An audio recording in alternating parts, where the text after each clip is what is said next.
Hi guys, welcome back to my channel. Welcome back to a new video. In this video, I'm actually like super excited for it because it's a bit of a unique video. It only comes once per year. I've actually never done it before or participated in this. And that of course would be Summerween.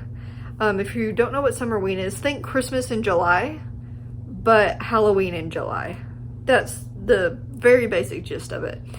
And there's people on Instagram that like host like different prompts and bingo boards and stuff for reading. I'm not going to follow those. I'm just going to I've already picked the books out, two horror books. We're just going to be having a creepy good time, hopefully. Potentially, I might try and watch a horror movie. If you know me, you know that reading horror, easy peasy. Eat it up. Love it. Watching horror movies, no. I've seen maybe 2 to 3 horror movies in my life and I'm 26. Oh, Calypso, be careful. It's so scary. Something about watching it instead of reading it just gets me.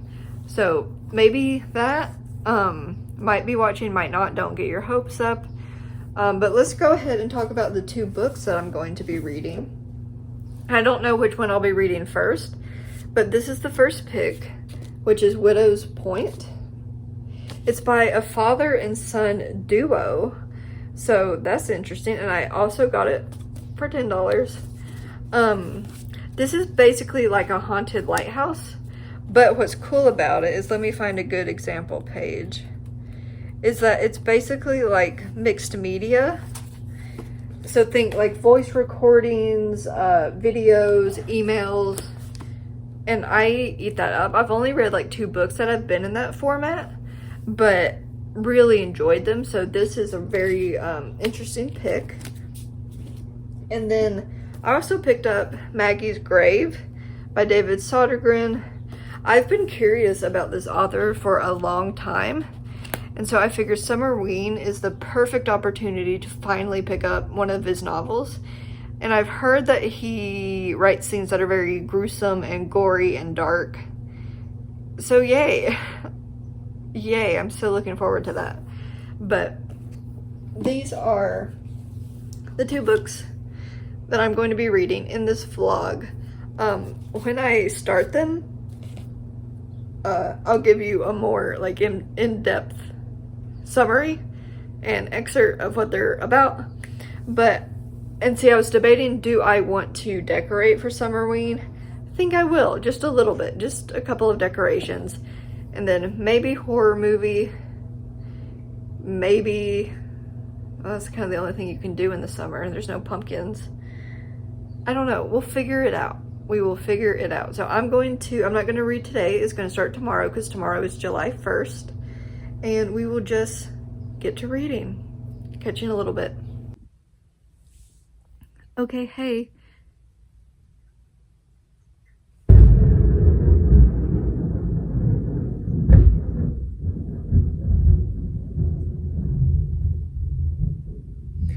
So it's storming.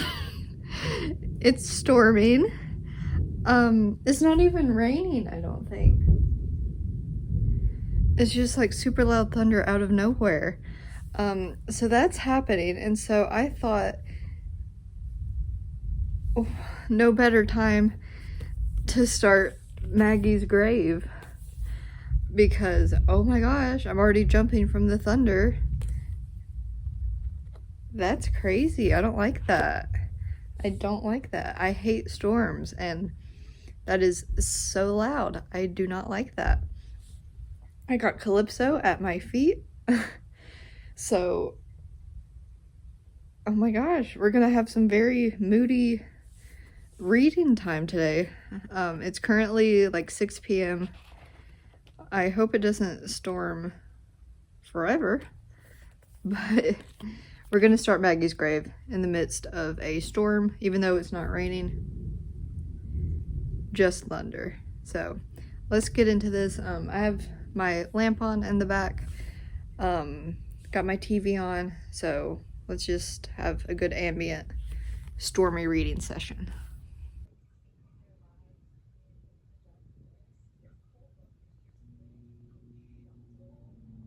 Okay, I'm laughing because I just sat here and finished or read the entirety of Maggie's Grave in one sitting.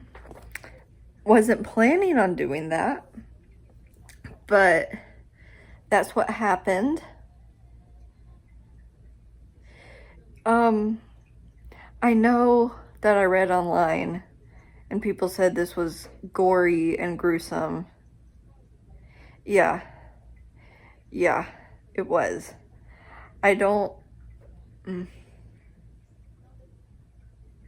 So basically, the premise of the story, right here, let me sit up. Calypso, I'm sitting up. So basically, in like the 1600s, the 1650s, let me get you propped up here. There was witch hunts, right? And basically, this girl, Maggie, was horribly, brutally murdered, along with her child, her unborn child, because she was accused of being a witch.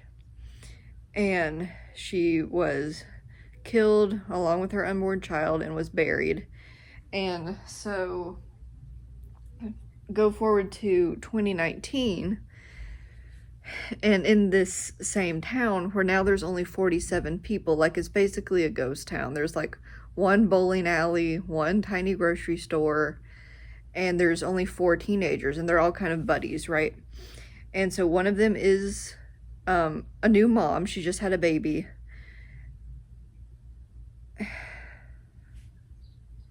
And the other friends go, they're deciding like, oh, let's go to Maggie's grave. It'll be super spooky and fun.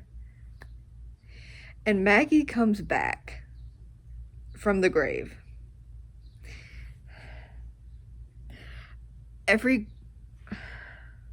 So much. Oh, hi. Oh, so many gross things happen that I'm just kind of like, oh my gosh. Like, how does your brain come up with those things? Like, honestly, like, so that was a book. Now, what am I going to rate it? Good question. I don't know. Was it scary? Yeah. Was it so gross? Yeah. But I don't know what I want to rate it. In terms of horror, I mean, whoa, horror. I did enjoy it. And I think it was the right amount of like length. I think any longer would have been not right for the type of story he was trying to tell. But I did really enjoy it, obviously, because I read it in one sitting. Like, I couldn't put it down. So maybe I'll come back with the rating in a couple of days when I'm like reading the other book, and just let you know. But for right now, first book of the readathon done, Maggie's Grave. Probably one of the darkest books I've ever read, which I kind of knew that going in, but I didn't like know to the extent. So if you're thinking about picking this book up, look up the trigger warnings because it was so bad. So bad. But still, I did enjoy it. And I would definitely pick up some other novels by this author. Yeah, so I think that's enough reading for today. Honestly, I feel like I need like a nice shower after reading that. So that's it for today, at least for the horror books. I might pick up something else later. Calypso, don't show your butt. But so I'm gonna do something that brings me happiness because I need some after that. So I'll catch up with you guys tomorrow.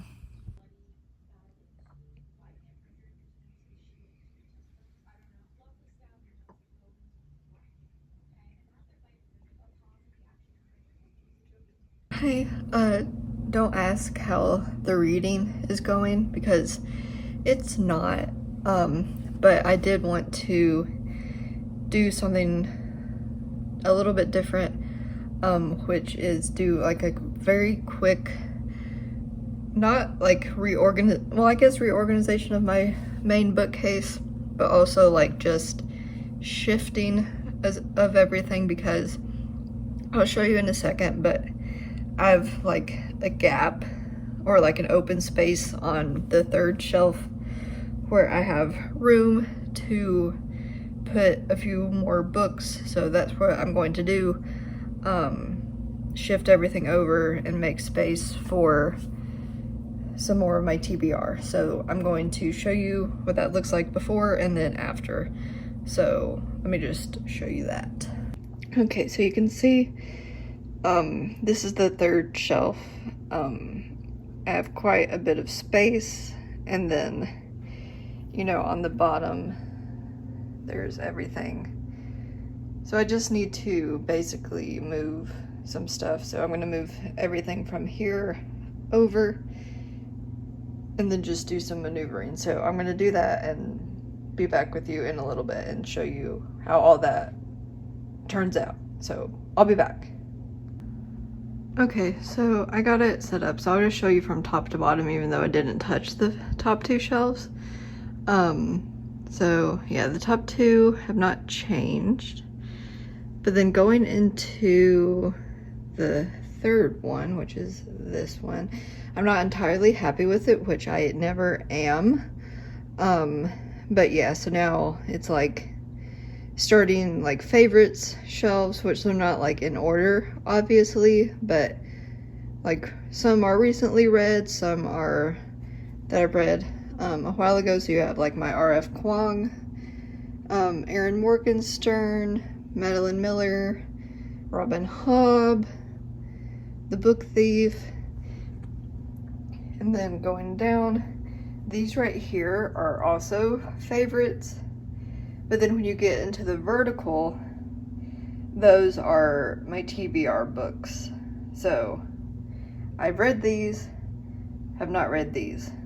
So starting with the vertical, those are TBR, and then we go further down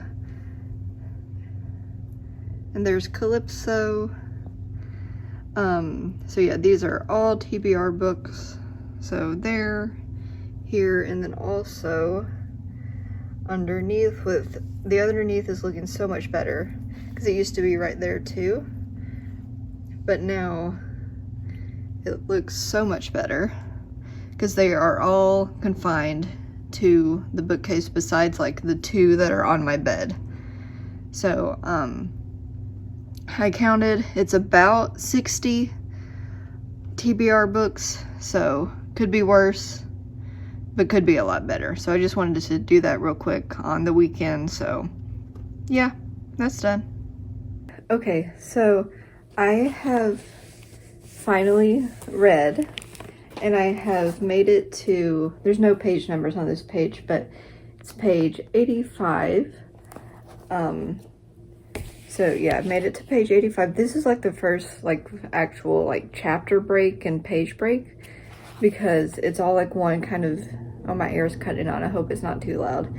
It's kind of like one stream of consciousness. There's no like chapters really. It's just like the audio recordings back to back to back. So there wasn't really a good place to stop. So, but this, with jumping 8 years into the next, what am I trying to say? Like next jump of time, that's a good place to stop. So, and we're following, what is the story about? Let me tell you, I'm so frazzled. So the first 84 pages, we were following this guy named Thomas, who is an author, and he was going to Widow's Point, which is the lighthouse, to stay for three days, 3 nights, one of those, and spend the time there alone. the lighthouse keeper was going to leave so Thomas could have the place to himself, you know, and do like a paranormal investigation of the whole place. And so when he first got into the place, and he was locked in by the lighthouse keeper, that's what he wanted. Thomas said, you know, Mr. Parker, lock me in here. I don't want to be able to leave. I don't have my cell phone. I am in this for real. So, once he was in there, you know, he had his video camera, which was working off and on, unfortunately. So, a majority of the things that we have are voice recordings. So, he was telling us about the history of the lighthouse, and so while he was exploring the lighthouse, he found diary entries of one of the families that lived there prior, and the diary was of the daughter, and she had experienced a lot of creepy stuff, and she was the only one in the family that had been experiencing that. And then turns out their whole family was brutally murdered, and some more horrible things that happened before that and after that. Like some young girls had gone missing a few years prior to Thomas going to stay the night. So things quickly go bad for Thomas.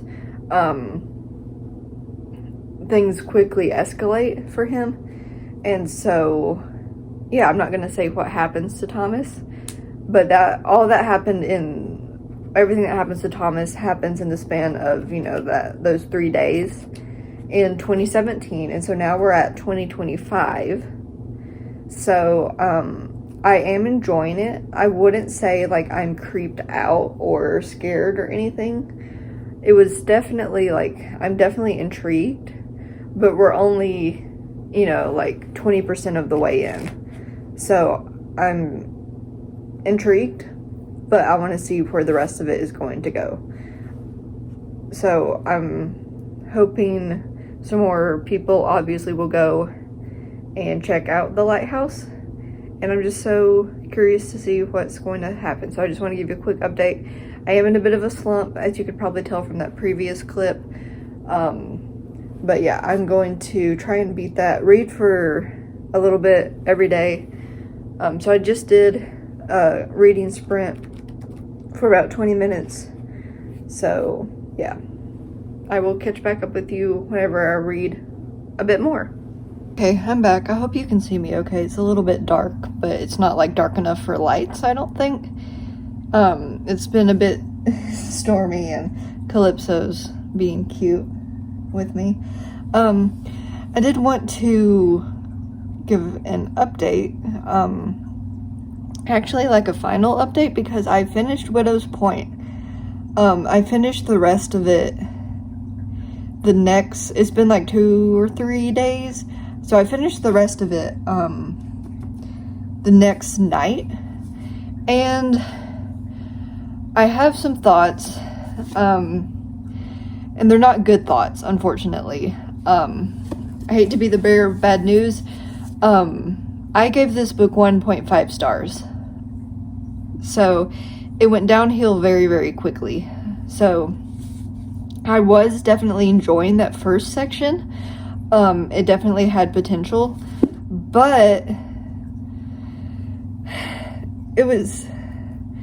it struggled with what a lot of horror books I feel struggle with, which is these characters are so dumb. They're dumb. Like, if my friend is getting possessed and is carrying an axe, I'm not going to go up to him and give him a hug to try and, like, fix him. Why would I do that? That is, like, use your brain that you have, that you're supposed to have. So, I mean, like, it's just, like, stuff like that. Like, why would you ever, in your right mind, make that decision? So, there's that, like, they were acting so dumb, like a lot of horror characters do. And then also, they had no personality whatsoever. You had the typical, like, surfer bro character. You had, like, the one girl that was just there to be like dumb and pretty. You had the nerdy guy. It was all stereotypes, and they had zero personality beyond that stereotype. And so it was just like all of that with the characters took away from anything that might have been even remotely creepy. So there was one moment where I was like, oh, this is a little bit like spooky. But then the characters were being themselves, and I hated that because it was just like every time they opened their mouths, I was just not wanting to hear from them, unfortunately. So that's Widow's Point. Unfortunately, it's not a great end to the vlog, but 1.5 stars. And I am a bit more disappointed than I normally would be, because since it is in that mixed media format with like the voice recordings, just because I have found that I like that quite a bit. I think it's unique and interesting. So I am definitely disappointed that it didn't live up to my expectations. And I don't think my expectations were that high to start with. I just wanted like your average horror read, and it didn't even meet that, unfortunately. So that's Widow's Point, 1.5 stars. I'm going to be unhauling this book. I don't keep any books that I don't think like are under 4 stars anymore. So this one I won't be keeping. Maggie's Grave is already on my shelf somewhere. I don't know where it went after I reorganized. Where did I put it? Hello? Okay, Maggie's Grave. Is it on the couch? Maggie's Grave it's somewhere here. Oh, there it is, Okay, I see, it was behind one of my bookshelf decorations. Okay, so I'm gonna end the vlog here actually, because there's nothing more for me to talk about, because that was the 2 reads that I had set out to do. I know I didn't do like anything more like Summerween-ish. Like I didn't decorate, I didn't watch a spooky movie, but I've had a lot going on, like personally. I've started the process of looking at buying a small condo or home, and that has been so incredibly stressful, and like so I've been doing that. That's probably one of the reasons for my slump. But yeah, this has been Summerween, not as Halloween-y as I wanted it to be in terms of like vibes. But you know what? We had a good time with the storms while reading Maggie's Grave. That was a good time. So I am going to end it here, because that was everything that I wanted to accomplish. 2 spooky reads done. 2 books off of my physical TBR, which is always great to have off of my shelves and out from that little area that I'm constantly looking at. So I'm going to let you guys go. Thank you so much for watching. If you like this video, give it a like or consider subscribing. I can't even say the word subscribe apparently. But I'm going to go, and I will see you in the next video. Bye.